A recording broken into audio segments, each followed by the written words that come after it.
Hi guys, and welcome back to my channel. So this week's video is going to be all about my favourite brushes. I've got 15 here to show you guys, so if you want to see what my favourite brushes are, please keep watching. So guys, I have a confession. I am a brush addict. Okay, I love me some brushes. Every single time I go to IMAX, I'm like, oh. So I've got some brushes here, I've got some brushes here. This is the big Mama Wama, and then these are like my everyday-ish kind of brushes. I rummaged through all of these and all of these and all of these to pick out my favourite. And as you can see, even this is not a small bundle, it's still like a good handful. But these are all the brushes that I would bring abroad with me whenever I'm on holiday. So I'll talk you guys through why I like them, where they're from, and what do they do, why are they good. So I'm going to start off with this brush here. This is a brush from Real Techniques. It's super cheap, super affordable. I think this is actually in their collection. It comes with 4. I think it's called the Core Collection. As you can see, there's like a dent at the top here because I use it all the time for my cream bronzer. Because I feel like I have a really big forehead. I don't like to bring my foundation all the way back here because sometimes I can see like a ring whenever I use flash on my camera. So I need to make sure I always use a cream bronzer and bronze my forehead and really push it into my hairline. So sometimes when I'm in a rush, I'm like a crazy woman. That's why I love this brush. It's so cheap, so cheerful, it doesn't shed. I like that it's synthetic so that the cream product, it picks up really well and blends it in. If I use a more natural hair product for cream bronzer, I find it sheds everywhere, then I have to pick off all the hair, and that is so annoying when I'm in a rush. So this is perfect for the hairline. And also if you are going to cream contour here, it's just small enough. You don't want a brush that's too big because then it will spread the bronzer like all here. You only want the concentrated amount near your headline, near your hairline, not headline. Okay, so the next 2 brushes are for Morphe. I love Morphe brushes. They kind of go hand in hand because they're from the same collection, but you can buy them individually as well. These are so lovely, guys. They are synthetic, so they feel really, really soft, and they're animal cruelty free, which is what I love about them. And also, look how big this freaking brush is. It's like, oh, I feel like J-Lo, you know? I feel like Beyonce. Now I always just use a big brush like this, and look how big this is, it fits my whole goddamn cheek. And I just use a little bit of powder, and you can see it just picks up just enough product, and I literally just like pounce it all over my skin, and it just gives me an overall like setting. And then on top of that, that's when I go in specifically where I want to bake my face. Also, whenever I have my highlight, blusher and bronzer, I just go over with this brush because it's so big, it just like smushes everything together so there's no harsh lines. I love it, guys. So cheap and affordable as well, for Morphe E41. The next brush that I love is also from the Elite collection from Morphe. It's called the E53 brush. I love this brush because it's like this brush, but a tiny little baby version. So this, I love it for blusher because it picks up just the right amount of blusher and just puts it on my cheek where I like it. Most of the times I'm always using blushes with a bit of shimmer in there. Sometimes I feel like with the natural hair ones, it flicks off the shimmer, whereas I want the shimmer to stay on my cheek so that my cheeks stay nice and glowy. So that's why I like the synthetic brushes, because it just picks up the blushes really well. And I just put in the apples on my cheeks and it just fits perfectly here. And I also really like it for concentrated powder application as well, because a lot of times I get really oily around my nostrils, and this big powder brush, it doesn't fit right into the grooves, it just fits around it. When I want to be a bit more precise and just put the powder in certain areas, I'll go ugh. And because this brush has a little point, it just kind of like it just fits into my nostrils so good. It looks like it was made for my goddamn nostril. Okay, guys, so the next brush is from Morphe. I love Morphe. I have so many of their brushes. They're one of my favourite companies because they're so cheap and affordable, and you can buy multiple. So this is called the M509 brush, and I really like this for like powder bronzing. Because this brush is like nicely tapered and it's quite long, it doesn't apply like a concentrated amount of bronzer. I normally want bronzer to look really like soft. I don't want it to be like bronzer here and light here. I want it to kind of be blended together. So after I use that cream bronzer, I also go in with a powder bronzer to set it, because otherwise it looks a bit shiny on my forehead. So the next brush, you guys see me use it all the time. I use it nearly enough every single day, and it goes with one of my favourite parts of me doing my makeup, the highlighter. I love highlighting my face. I can literally sit here and highlight, and I would just look at my face and be like, I need more highlight. Brush is from Eco Tools. It's all rubbed off now because I use it so much. It's so cheap, so affordable. Because this brush is synthetic, it's similar like what I said before with that Morphe brush. It just picks up that shimmer really well and just puts on without flicking the glitter everywhere. And I want the sparkle to be just in a certain amount of areas. I don't want it to be flicking up, you know, onto my eyelashes and stuff. So I don't know if you guys can see, but it's kind of like fat here and then it tapers and it's a bit skinnier here. So when I put it on my cheek, it just fits in here perfectly. And these bristles here helps push the product in, and then these top bristles helps blend it out. So I use this big brush first and I just get like an overall layer, and then I'll go on top with this brush here. So this is the Zoeva 134 brush. It's their Luxe Powder Fusion brush. If I use this brush on its own, it's a bit small and you can kind of see like the line. Like it would be like a stripe here. So I have to use this brush and it does like an overall kind of placement. And then on top, I'll normally spray this with a bit of Fix Plus. And because it's like a natural hair brush, I have to spray it because then it'll pick up the product a lot better. And then that's when I go with the highlighter. And this one I can get a really precise application. So just in the highest points, I can add it so it's just a bit more kabam, you know. I was looking for a brush like this for such a long time, and when I stumbled across Zoeva, I was like, yes, I've got it. And it's so soft as well. I love it. So yeah, guys, if you like highlighting, get these two highlighting duo brushes. They are so good and so affordable as well. Okay guys, so now that's it for all the face brushes. I'm just left with a couple of eye brushes. If you're struggling with blending, you're not using the right brush, okay? You're not using the right brush and you need to use it with the right type of eyeshadow. Okay guys, if I could only pick one brush to do all of my makeup with, it would probably be this brush here. It is the MAC 217 brush. Oh my god, I wish I had a clean one to show you guys. I don't know why. All of my brushes are used up at the moment. I haven't got any clean brushes to show you guys. I should have washed them before the video. This is the MAC 217. I literally have, I'm not even joking, like 30 of these brushes. 30! 30! I have literally like a whole collection of just MAC 217s. And what I do as well is all the older ones, eventually they start going a bit smaller, and that's when I like it. I like it when it's all used and all like scrawny and like 3 hairs left, because I can get right inside that crease, you know? Whenever I look at other people's MAC 217s and when they look brand new, I'm like, you don't use that brush enough, girl. Because when you get a brand new 217, it's all like big and fluffy and it's alright. It's okay, but I mainly use it for a bit of preciseness, you know? Because when I do the actual blending, I use a different brush that's a bit bigger, which I'll show you guys in a second.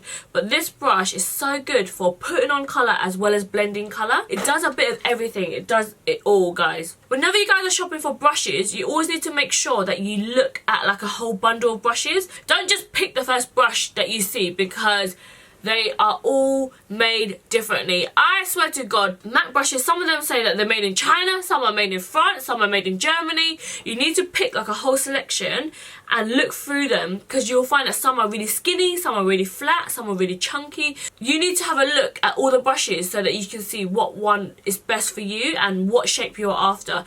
I swear, I've seen like a whole bunch of MAC 217s and they sometimes look like completely different brushes. You need to make sure you pick it up and no bristles are like, you know, when you get it out of the packet and it's like a big broom. But if you guys are looking for a cheaper alternative, I also really love the Morphe M433 brush. You guys can see they look really similar. The Morphe one is obviously a bit cheaper, but I find that the bristles are not as soft as the 217. It is still really soft, but it's not as tapered. If you guys was gonna go and buy some brushes, I would highly recommend to get more of the white bristle brushes rather than synthetic hair or black haired brushes. I always find the white hair brushes blends the best and puts on colour the best. I think this is probably made out of like goat hair or something like that, because it's so soft and it just blends a lot better than synthetic brushes for the eyes. Next brush I'm going to recommend is a flat shader brush. So this will be the brush you use every time you want to pack on a colour on your eyelids. So if you want something that's really nice and opaque,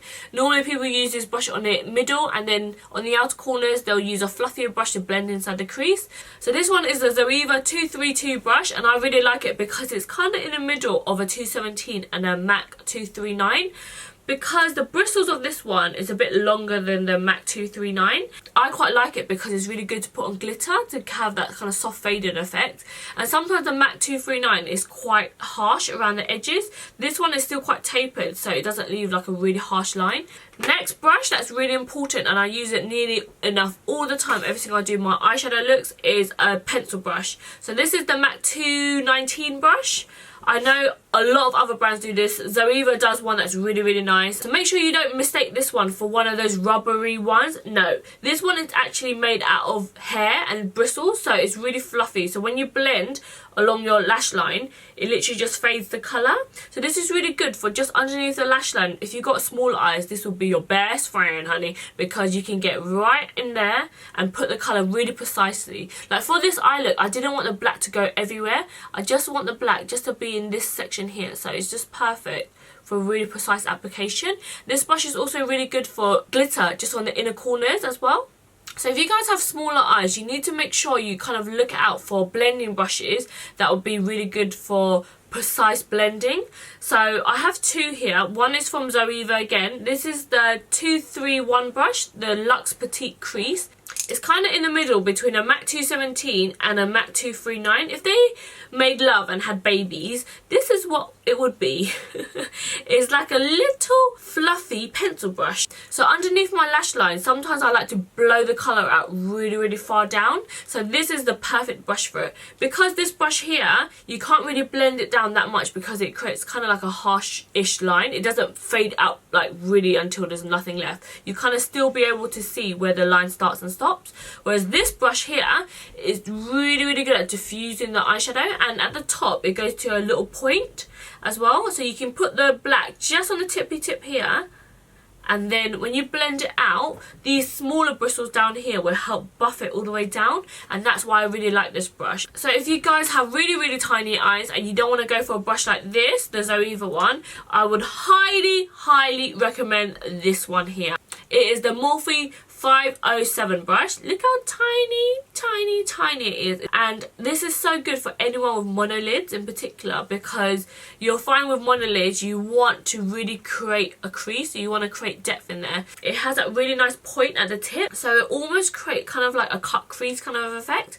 Obviously you don't have to have a really harsh cut crease, you can just literally like put it in here and it just helps fade the colour just on the inner portion here. If you guys do any type of cut creases, any type of like smudging out along the crease work, this brush is really good. Okay guys, so we're nearly there. This also is one of my holy grail brushes. I have to use a brush like this every single time I do my eyeshadow, because I like my eyeshadow really blown out and diffused, because I feel like it makes my eyes look more striking when the eyeshadow's gone out further. And I have a lot of lid space between my eyelid and my eyebrows, so a MAC 224 literally it saves my life. So I use the MAC 224 in conjunction with the MAC 217 brush. So I literally will blend this out, and then to blend this brush out I'll use this brush. So you always want to make sure you alternate. This brush is really good for transition colours. So if you guys want to kind of get that kind of soft gradient, but you don't actually want to put a strong colour there, you just want to put like a wash of colour, this will be your best friend. It's perfect to kind of fade it out back into your skin tone. If you want that really airbrushed finish to your eyeshadow, you really need to get yourself a MAC 224 brush. Okay, so I'm going to jump into my favourite eyebrow brush. So you guys know that I get my eyebrows tattooed, but I do have to fill them in. This is my favourite eyebrow brush, guys. I haven't found anything similar like it. It's from Anastasia Beverly Hills. It's the number 12 angled brush. I just love it for eyebrows. I love it on clients in particular. If you guys are freelancing and you love to do eyebrows, you need this brush in your life, because it's just the perfect brow brush. Obviously, because Anastasia is the queen of eyebrows, so you know her eyebrow brush will be amazing. This is what it looks like. It just looks like a freaking ordinary angled brush, doesn't it? It just fools you, but every single time I use it, so I don't know if you guys can see, but it's like razor sharp. It's so nice and slim, especially if you use this with dip brow as well and really saturate it and take off the excess. It literally goes to like crisp paper thin, and you can draw in literally like little small hair strokes with this. And then on the other side it's got a really good spoolie, you just turn it around and brush it. But I haven't found any eyebrow brush as good as this. It just gets it so thin. The end goes really nice and tiny and kind of tapers it really nicely. So I love this brush from Anastasia Beverly Hills. It's the number 12 angled brush. Next we're going to go into eyeliner. So I wear eyeliner near enough every single day. If I'm not using a liquid liner, then I'm always going to use my gel liner. This brush here is from Dose of Colours and it's called the flat liner brush. And I have so many different liner brushes, guys, but this one is my ultimate favourite because I really love that the bristles are really long. A lot of eyeliner brushes, they're quite short, whereas this one is a lot longer. It's like the perfect size as well. I don't really like it when eyeliner brushes are really, really thin because I feel like I have to keep going over it to build up the thickness. This is literally like a one-hit wonder. You can kind of mould it so that it's really flat. Can you guys see? Look how flat that is. And you can draw really, really tight close to your lash line and get it really nice and precise. And because it's a lot longer, it kind of drags the product quicker. Okay, and the last and final brush, you guys see me use it all the time. I haven't found any other brush to compare with this one. And guess what, guys? It is £2. It is so goddamn cheap. So this brush is from Crown Brushes. It is called the C421. It's their mini concealer brush. Can you guys see what that looks like? Can you see it's like a razor sharp brush. It's so teeny tiny and I love it to carve out my eyebrows. Oh girl, I have so many of these. I think I have like 5 or 6 of them. Every time I go to IMAX I just buy more and more because I keep losing them. People keep stealing them. I keep them in my kit and then I take it out of my kit and it just goes missing because I always tell everyone how good this brush is, so it ends up growing legs and walking off. Goddamn, it is so good at carving out brows, carving out cut creases, shaping the lips, you know. When I need to do a really nice precise lip, or if I need to clean up my eyeliner, making the eyeliner really sharp, because this is quite a short brush and it's really, really flat. Like, I have so many different brushes that look similar like this, but nothing gets as flat as this and get as sharp as this. When the brush is a lot fatter, it doesn't give you that sharp, precise edge because all the bristles are flaring out. Whereas this one, the bristles all kind of tighten together once you put a bit of concealer on it. And it just allows you to carve just underneath your brow so nice and precisely. It helps you shape up your eyeliner if you went a bit wonky. It helps you shape up your lips if your lips are like this. It will literally like fix it up for you guys. And that is the last and final brush, guys. Ah, drop the mic. Okay guys, so that's it for all of my brushes. Goddamn, I talked too much. Comment down below if you enjoyed this video. Please let me know if there's anything else you want to see from me, and make sure you follow me on my social media platforms. It's just xThuyLe on Snapchat, Twitter and Instagram. I'll make sure to put down all of these brushes and my social media links down below, so make sure you check that out. And I'll see you guys next week Thursday for another video. Bye guys. Most of them are used and dirty, so don't judge me, guys. Okay, so I'm going to start off with lips. Okay guys, so I've got some face products. Beauty blenders are my top choice for foundation. It just makes your face look so flawless, so effortless. This is actually from Real Technique. Yeah, top tips. One brush only, it will be this one. It's the MAC. Oh, this is a Morphe one. That's a stupid ass, isn't it? Oh no, my brush is so dirty. Wipe it on my pyjama trousers like I always do. If you guys was gonna go and buy a brush set, I'd recommend to get a brush set. No, I gotta talk. You can just use this brush. Hurry up. Wait. There you go. And this brush is really good for transition. A thumbs up for this video. Comment down below if you... I need some water now. Talk so much.